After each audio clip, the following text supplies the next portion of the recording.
Rubens Júnior tá na área, mais notícias do Cruzeiro nesta segunda-feira. Um abraço para você, Rubens. Pois é, Cirilo, o Cruzeiro já de volta depois da derrota para o São Paulo, o time que esteve boa parte do jogo também com 1 a menos, e o próximo desafio contra o Cuiabá apenas no dia 13 da próxima semana, uma quinta-feira, 19h, no Mineirão. O técnico Fernando Seabra, que vai ter um desfalque importante para o jogo. O lateral esquerdo, Marlon, acabou sendo expulso ontem em um lance com o gringo Caleri, o Caleri que rasgou elogios ao Cruzeiro também.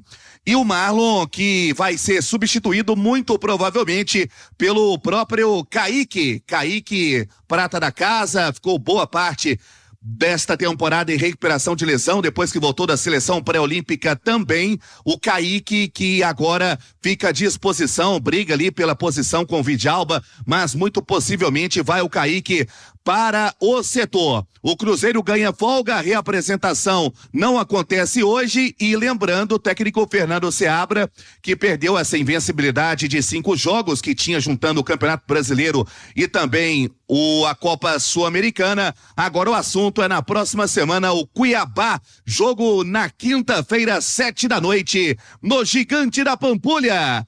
Tá certo, JVC? Tá certo, Rubens Júnior. Léo Figueiredo, um abraço, bom dia, Léo. Bom dia, Cirilo, bom dia do Panzi, bom dia a todos, uma ótima semana pra todo mundo. Daqui a pouquinho tem Rádio Esportes Debate, claro, com bastante tempo. Vamos falar da derrota do Cruzeiro, do empate do Atlético, mas nesse primeiro tempo vamos destacar um pouquinho sobre o que foram os jogos. No caso de São Paulo e Cruzeiro, como você enxerga esse resultado negativo pra Raposa, Léo? Então, eu encaro o resultado com normalidade, Cirilo. Hoje o São Paulo tem um time superior ao do Cruzeiro, estava jogando no Morumbi, que estava muito cheio, Morumbis, estava muito cheio, vive um ótimo momento desde que o Zubeldia chegou, e o Marlon ferrou o Cruzeiro, né? Vamos deixar bem claro aqui que o Marlon, que é muito bom lateral, que é muito inteligente, o Marlon ferrou o Cruzeiro. De novo, porque a outra expulsão que o Marlon teve esse ano também foi uma expulsão completamente desnecessária. Se é uma expulsão em que você vai evitar um gol do adversário, foram 2 amarelos numa situação que ia ser clara para eles, existem expulsões e expulsões. O Marlon simplesmente entrou com as 2 pernas, com as 2 solas no Caleri, e de quebra o Caleri não se machucou, ainda foi lá e fez o 2-0 em cima do Cruzeiro. Então o Marlon ferrou o Cruzeiro, que estava jogando bem. Tinha tomado o gol com 5 minutos, uma falha do Anderson, que dureza, hein, Anderson? Não pode tomar que gol. Mas o Cruzeiro conseguiu se encontrar no jogo, vinha perdendo chances, entrou na partida, estava peitando o São Paulo, aí o Marlon ferrou o Cruzeiro. Então aí depois o São Paulo tomou conta do jogo. E Cirilo, eu vejo com normalidade o resultado. O que eu não posso tratar como normal é o Marlon ser expulso daquela maneira e prejudicar muito o time, que estava fazendo um bom jogo. Edu Panzi, um abraço, bom dia, Edu. Tudo bem, gente? Um abraço. Tudo bem, Edu, como você enxerga esse jogo? São Paulo vencendo por 2-0, 2 gols aí, cada um no começo de cada etapa, e o Cruzeiro perdendo após 6 partidas. Cirilo, eu acho que todas as análises desse São Paulo 2, Cruzeiro 0, elas vão pro mesmo sentido de que o Cruzeiro cometeu 2 falhas e que proporcionaram ao São Paulo crescer no jogo e vencer. O Cruzeiro jogava melhor que o São Paulo, tinha volume de jogo, tinha mais finalizações, acho que até surpreendentemente jogava melhor que o São Paulo, tomou o gol numa falha do goleiro. Eu, num primeiro momento, até falei, olha, não sei se foi tanta falha assim, porque a bola vem rasteira, estava na mão do Anderson, de repente ela quica na linha da pequena área e passa por cima da mão do goleiro. Mas se ele, Anderson, vai para a entrevista e fala que falhou, pronto, já meu argumento já foi pelo ralo. Então, se o goleiro admitiu falhou o Anderson, mas principalmente pela entrada do Marlon, né? O Marlon foi irresponsável. Acho que essa derrota do Cruzeiro tem muito da entrada e da expulsão do Marlon. Enquanto estava 11 contra 11, ainda que o Cruzeiro estivesse perdendo por 1-0, ele era melhor. É aquela velha história, né? O desempenho versus o resultado. E pelo desempenho, a gente poderia projetar sim o Cruzeiro buscando o empate.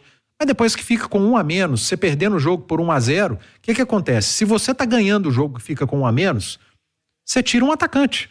Você diminui o seu número de jogadores para atacar e segue defendendo com o mesmo tanto. Agora, se você fica com 1 a menos perdendo, você vai ter que ficar com 1 a menos na hora de defender. E aí você dá espaço para o adversário, o Cruzeiro acabou dando espaço, o que é normal. Perder por 1-0, perder por 2-0, num campeonato por pontos corridos não faz diferença. Faria diferença se fosse um mata-mata.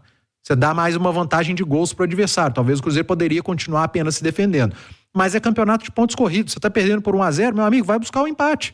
O Cruzeiro tentou, o São Paulo chegou ao seu segundo gol e eu não acho que o Anderson falhou nesse segundo gol. Respeito quem pensa o contrário. Mas no primeiro, sim, né? No primeiro eu até achei que não, mas já que ele Anderson disse, então eu não discuto mais. Seguinte, no primeiro, foi uma sequência de fatores que levou ao gol. A bola desvia um pouquinho no João Marcelo, se não me engano, ou no Zé, mesmo assim continua inteiro na bola. Tô com a mão inteira nela, só que pouco depois, pouco antes dela chegar, ela dá uma quicada. Não é desculpa, claro, não posso tomar aquele tipo de gol. O Anderson falou sobre o primeiro. No segundo, ele não disse de falha, não. Foi um cabeceio muito forte, acabou colocando a bola alta, quase na altura do trinco, no limite da trave, lance rápido. Não dá tempo de levantar os braços às vezes. Quase de queima-roupa, né? Eu achei muito difícil o segundo lance. Mas nesse lance, cara, tem uma imagem por trás do gol, ela tá na mão do Anderson. Ele iria defender. Ela passa na linha da pequena área e quica. Mas sabe, o famoso montinho artilheiro. Talvez o Robertinho, né, que é preparador de goleiros, possa me desmentir, né? Mas a impressão que eu tenho é que aquela bola não tá tão distante do Anderson. E pela segurança de uma bola que vem ali quicando, cara, vai com as duas mãos. Então aquela famosa espalmada pro lado, sabe? Aquela de segurança. Como ele vai com uma só mão, que geralmente os goleiros fazem esse movimento para quando precisa esticar demais. É uma bola que tá muito distante. Aquela bola tava próxima a ele. Então era uma bola de espalma pro lado e vamos embora. O Robertinho tem alguns treinamentos que simulam esse tipo de situação. Exatamente. Né? Aquele que o cara pega de bate pronto frente, e tudo. Sobe. Eu não considero o lance do Caleri também de falha. É uma bola difícil mesmo, cara. Porque ali o Caleri pode desviar onde ele mandou, mas o normal seria ele desviar, inclusive, no outro canto. Né? Quando ele só dá uma casquinhada na bola e joga no outro canto. Então, ali eu não considero. Mas o primeiro, eu acho que ele bobeou, que era uma bola defensável. Mas, repito, não acho que o Cruzeiro perdeu o jogo por causa do Anderson ontem. Eu acho que o Marlon teve muito mais responsabilidade. A falha, vamos dizer assim, do Marlon foi muito mais grave, né? Aquilo ali é completamente evitável, foi irresponsável, passou do limite, ele mesmo admitiu. É importante o jogador admitir porque ele reconhece o erro e provavelmente não vai repeti-lo ali na frente. O problema seria se ele não tivesse reconhecido, tivesse achado um exagero da arbitragem, mas não foi o que aconteceu. A expulsão foi muito justa. Acho que o que fica de positivo, Cirilo, é o Cruzeiro ter ido ao Morumbi e ter encarado o São Paulo, cara, quando estava 11 contra 11, ainda que tenha um time mais modesto. Isso é muito bom.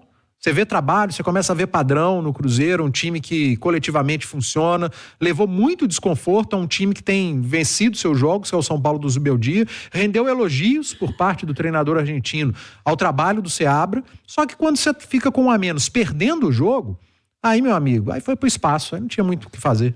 Daqui a pouquinho, Rádio Esportes Debate, falaremos mais deste São Paulo e Cruzeiro.